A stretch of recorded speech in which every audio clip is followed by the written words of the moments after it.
Section 8 of Frankenstein by Mary Shelley. Volume 1, Chapter 3. From this day, natural philosophy, and particularly chemistry, in the most comprehensive sense of the term, became nearly my sole occupation. I read with ardour those works, so full of genius and discrimination, which modern inquirers have written on these subjects. I attended the lectures, and cultivated the acquaintance of the men of science of the university, and I found even in Monsieur Krempe a great deal of sound sense and real information, combined, it is true, with a repulsive physiognomy and manners, but not on that account the less valuable. In Monsieur Waldman I found a true friend. His gentleness was never tinged by dogmatism, and his instructions were given with an air of frankness and good nature that banished every idea of pedantry. It was perhaps the amiable character of this man that inclined me more to that branch of natural philosophy which he professed, than an intrinsic love for the science itself. But this state of mind had place only in the first steps towards knowledge. The more fully I entered into the science, the more exclusively I pursued it for its own sake. That application, which at first had been a matter of duty and resolution, now became so ardent and eager that the stars often disappeared in the light of the morning, whilst I was yet engaged in my laboratory. As I applied so closely, it may be easily conceived that I improved rapidly. My ardour was indeed the astonishment of the students, and my proficiency that of the masters. Professor Krempe often asked me, with a sly smile, how Cornelius Agrippa went on, whilst Monsieur Waldman expressed the most heartfelt exultation in my progress. 2 years passed in this manner, during which I paid no visit to Geneva, but was engaged heart and soul in the pursuit of some discoveries which I hoped to make. None but those who have experienced them can conceive of the enticements of science. In other studies you go as far as others have gone before you, and there is nothing more to know. But in a scientific pursuit there is continual food for discovery and wonder. A mind of moderate capacity, which closely pursues one study, must infallibly arrive at great proficiency in that study, and I, who continually sought the attainment of one object of pursuit, and was solely wrapped up in this, improved so rapidly that, at the end of 2 years, I made some discoveries in the improvement of some chemical instruments, which procured me great esteem and admiration at the university. When I had arrived at this point, and had become as well acquainted with the theory and practice of natural philosophy as depended on the lessons of any of the professors at Ingolstadt, my residence there being no longer conducive to my improvements, I thought of returning to my friends and my native town, when an incident happened that protracted my stay.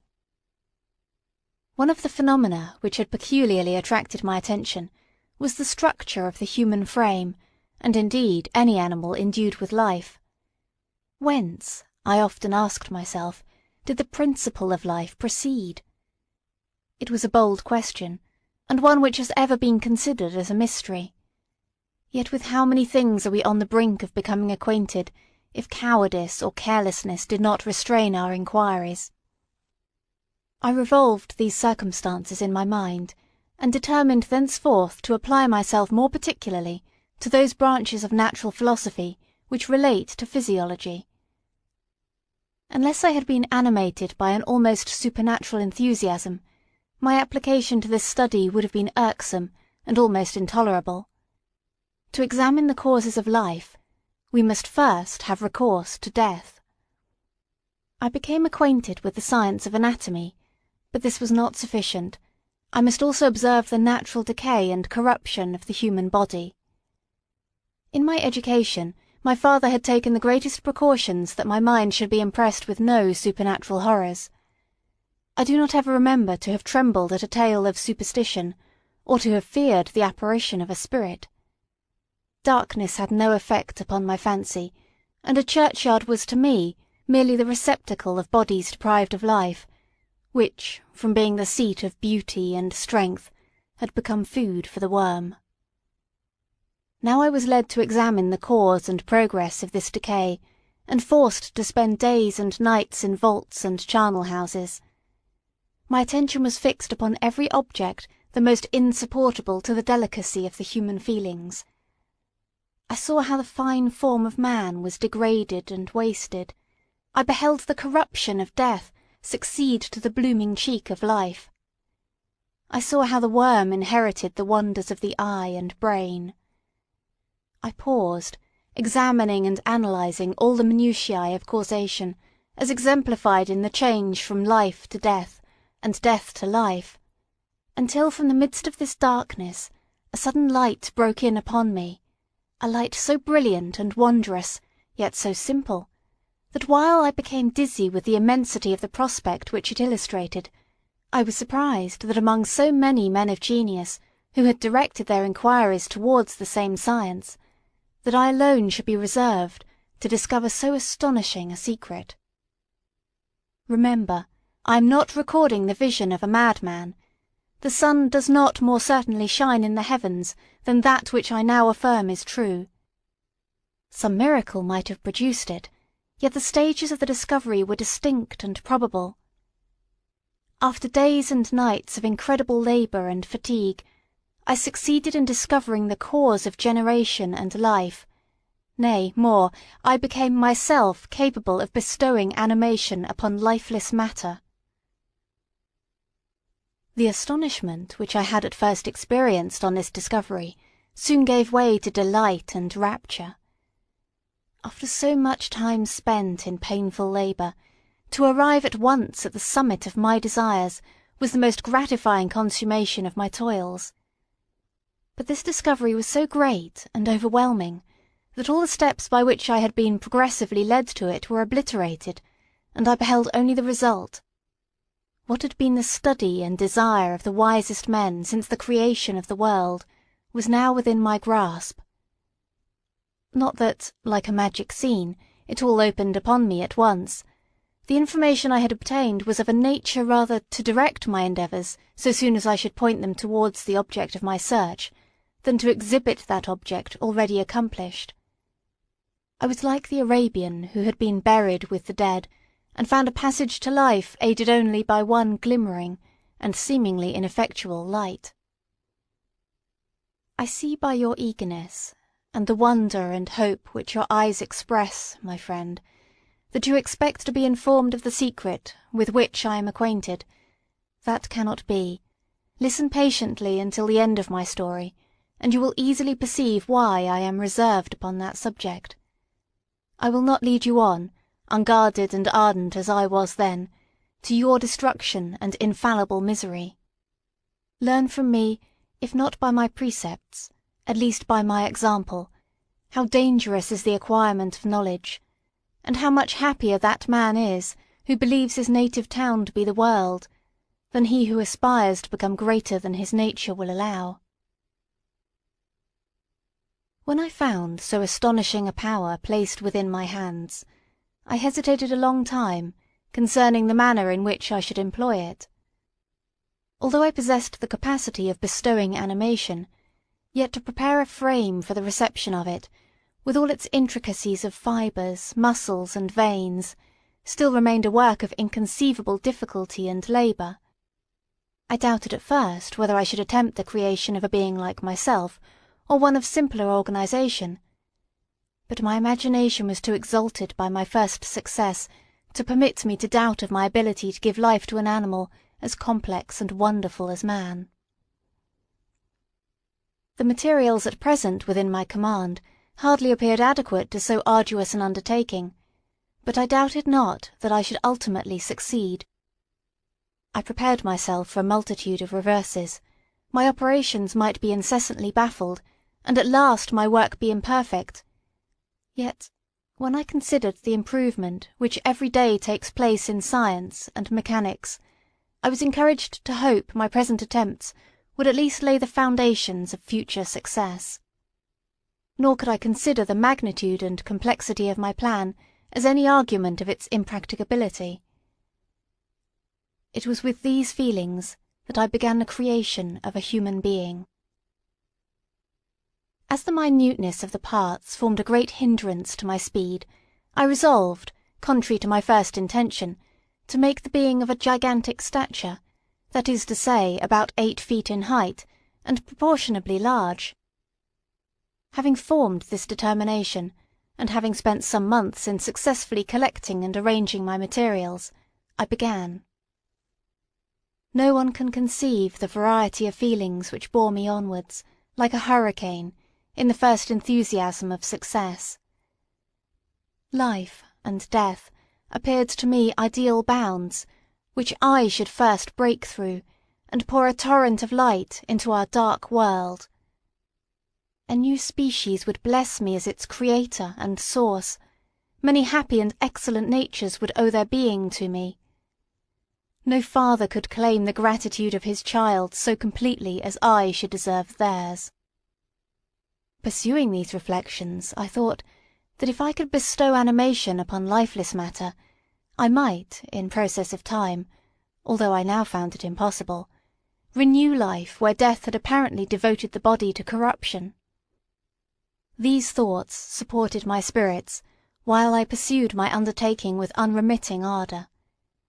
My cheek had grown pale with study, and my person had become emaciated with confinement.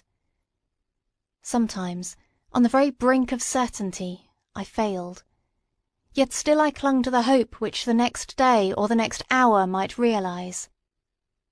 One secret which I alone possessed was the hope to which I had dedicated myself, and the moon gazed on my midnight labours, while, with unrelaxed and breathless eagerness, I pursued nature to her hiding places. Who shall conceive the horrors of my secret toil, as I dabbled among the unhallowed damps of the grave, or tortured the living animal to animate the lifeless clay? My limbs now tremble, and my eyes swim with the remembrance. But then a resistless and almost frantic impulse urged me forward. I seemed to have lost all soul or sensation, but for this one pursuit. It was indeed but a passing trance, that only made me feel with renewed acuteness so soon as, the unnatural stimulus ceasing to operate, I had returned to my old habits.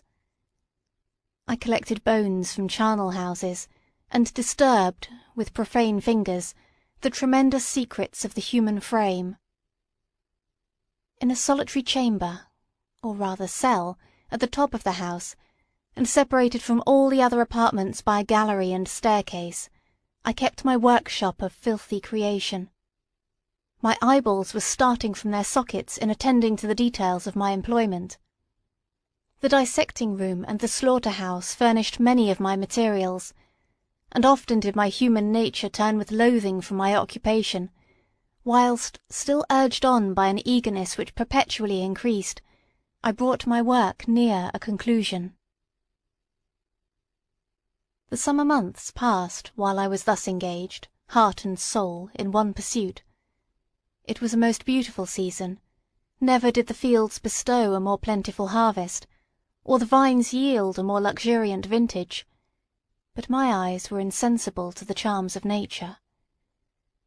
And the same feelings which made me neglect the scenes around me caused me also to forget those friends who were so many miles absent, and whom I had not seen for so long a time. I knew my silence disquieted them, and I well remembered the words of my father. I know that while you are pleased with yourself, you will think of us with affection, and we shall hear regularly from you. You must pardon me if I regard any interruption in your correspondence as a proof that your other duties are equally neglected. I knew well, therefore, what would be my father's feelings, but I could not tear my thoughts from my employment, loathsome in itself, but which had taken an irresistible hold of my imagination. I wished, as it were, to procrastinate all that related to my feelings of affection, until the great object, which swallowed up every habit of my nature, should be completed. I then thought that my father would be unjust if he ascribed my neglect to vice or faultiness on my part, but I am now convinced that he was justified in conceiving that I should not be altogether free from blame. A human being in perfection ought always to preserve a calm and peaceful mind, and never to allow passion or a transitory desire to disturb his tranquillity. I do not think that the pursuit of knowledge is an exception to this rule.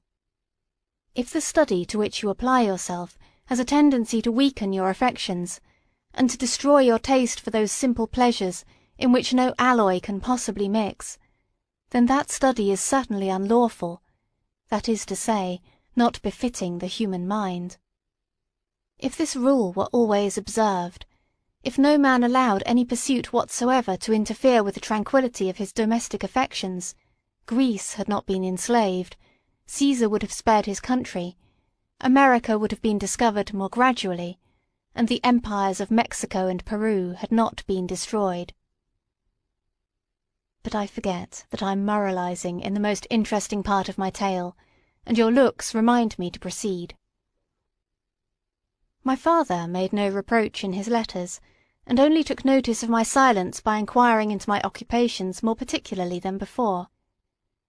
Winter, spring, and summer passed away during my labours, but I did not watch the blossom or the expanding leaves, sights which before always yielded me supreme delight, so deeply was I engrossed in my occupation. The leaves of that year had withered before my work drew near to a close, and now every day showed me more plainly how well I had succeeded. But my enthusiasm was checked by my anxiety, and I appeared rather like one doomed by slavery to toil in the mines, or any other unwholesome trade, than an artist occupied by his favourite employment. Every night I was oppressed by a slow fever, and I became nervous to a most painful degree, a disease that I regretted the more because I had hitherto enjoyed most excellent health, and had always boasted of the firmness of my nerves. But I believed that exercise and amusement would soon drive away such symptoms, and I promised myself both of these, when my creation should be complete. End of Section 8.